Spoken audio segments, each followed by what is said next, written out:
Aljhean was a fun-loving person. Aljhean Williams had his whole life ahead of him. Goofy kid. He loved basketball. A future Portia Williams will never get to see play out after someone killed her youngest son at only 14 years old. I won't see him walk across the stage. I won't see him play basketball again.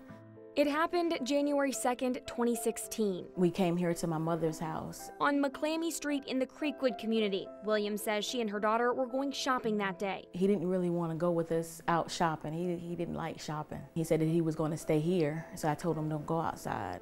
He always was the type of person like, I love you.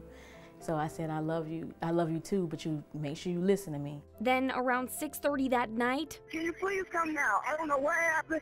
Somebody just got shot. Neighbors on Emory Street near Stewart Circle started calling 911. He's trying to breathe. He's awake a little bit. And then Williams got a call saying that someone had got shot and they think it was Aljhean. She says she met police officers at the hospital, but it was too late. Just trying to figure out what happened to my son.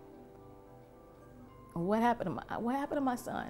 Lieutenant Kelvin Hargrove with the Wilmington Police Department says Aljhean was walking home from a friend's house when neighbors heard gunshots. And a vehicle speed away. But after 2 years, Hargrove says they have not been able to find a suspect, that vehicle, or a motive. He didn't have no enemies. He had a lot of good, close friends. He says it's been a mind-boggling case for detectives. In 2016, it was a lot of gang violence. A lot of young folks shooting young folks and different things like that. And that's why I believe that this young man was targeted for no reason at all.